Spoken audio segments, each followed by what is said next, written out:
De retour à Entre nous, exclusivement sur les ondes de TV Rogers.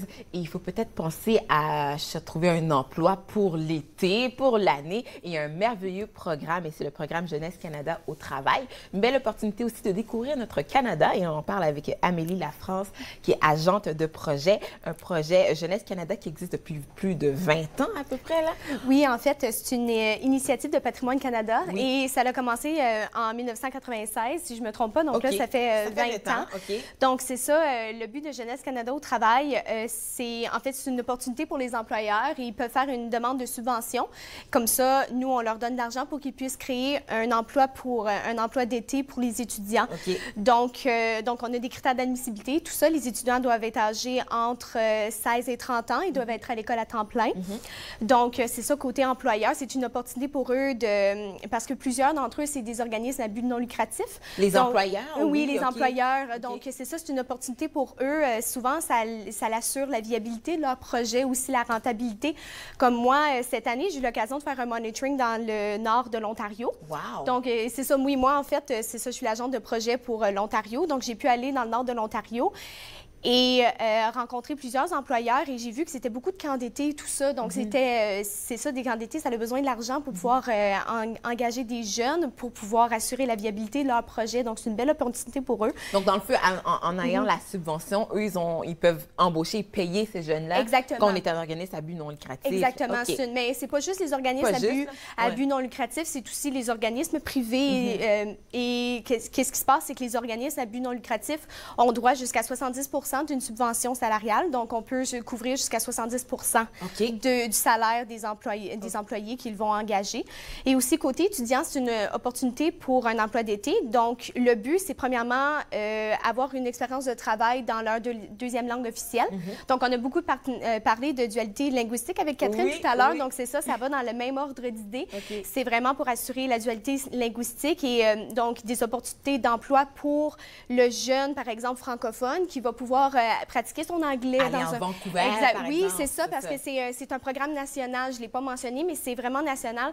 Donc, l'étudiant, il va faire demande sur notre site Web et là, il va se retrouver dans la banque des étudiants. Donc là, les employeurs à travers le Canada peuvent aller chercher leurs candidats pour le poste. Et là, ils vont pouvoir aller partout à travers le Canada. Mais attends, comment ça fonctionne? Moi, je suis à Ottawa, puis là, je vais aller travailler à Vancouver. Mon billet d'avion, qu'est-ce qui se passe? C'est nous qui le couvre. Qu'est-ce qui va se passer? C'est que tu vas sur le site Web, tu vas te faire un compte, là, tu vas te retrouver dans la banque. L'employeur va pouvoir te trouver, passer en entrevue. Si tu es choisi, là, il va t'engager. Là, nous, ce qu'on fait, mais là, dans ce cas-là, ça va pas être moi. Si tu vas à Vancouver, c'est pas moi qui va traiter ton... non, c'est pas moi. Ça va être les gens de Vancouver qui vont traiter ton dossier. Et ce qu'ils vont faire, c'est que il va falloir que tu prennes ton avion. Bien, ton avion va être couvert. On va te rembourser tes frais de transport.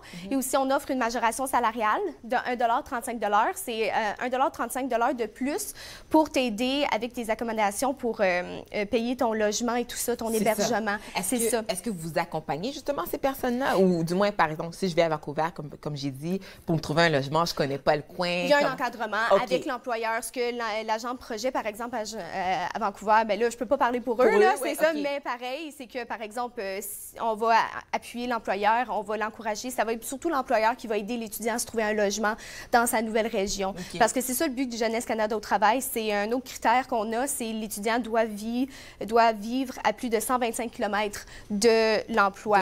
Donc, il doit vraiment déménager. C'est ça l'idée, pour aussi améliorer ses compétences linguistiques. Ben oui, c'est une belle opportunité, comme on a dit, de découvrir aussi le Canada. Il y a souvent des endroits on n'a pas l'occasion d'aller.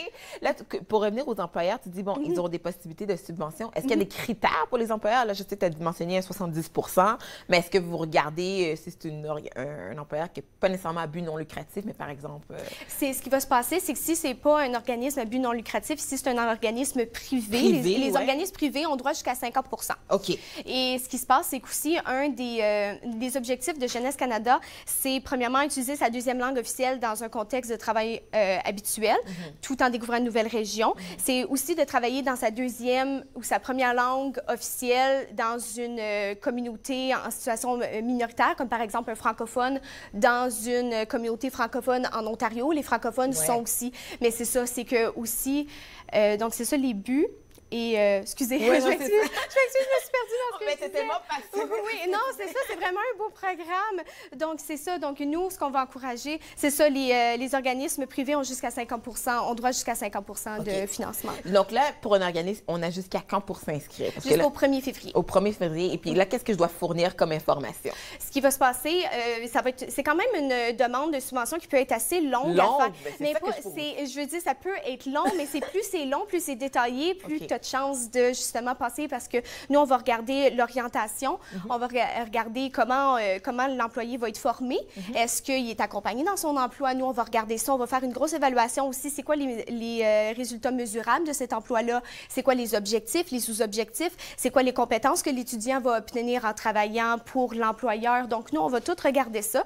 Aussi, l'employeur va énumérer ses besoins financiers, donc son besoin pour le salaire, le nombre de jours et tout ça. Et nous, on va tout évaluer ça. Et à la suite des choses, on va proposer un budget à l'employeur. Et à l'inverse, pour l'étudiant, c'est quoi les critères qu'il doit fournir? C'est ça, encore là, il va falloir qu'il se crée un compte et nous, on va regarder s'il est âgé entre 16 et 30 ans. Il faut qu'il soit étudiant à temps plein. Et au moment de son inscription, il doit avoir été à l'école à temps plein toute l'année avant son inscription et l'année d'ensuite. Non, il doit retourner à l'école après l'été. Donc, c'est strictement pour l'été, puis c'est vraiment de comme juin à août, ça dépend? Oui, ça dépend du poste parce que ça, c'est un bon point que tu soulèves, par exemple, parce qu'il faut que le poste soit de minimum 30 jours. D'accord. Et soit être minimum 30 heures par semaine, ça doit être des emplois à temps plein parce que l'étudiant, on l'envoie dans une autre région du Canada. Il faut qu'il fasse de l'argent pour subvenir à ses besoins.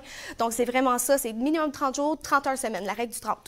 J'ai passé cet âge-là, mais si je pouvais, je l'aurais fait. Donc, autant pour les employeurs que pour les étudiants, jusqu'au 1er février pour inscrire leur dossier, c'est ça? Puis on va sur le nouveau site Web aussi? En fait, oui, il y a le nouveau site Web.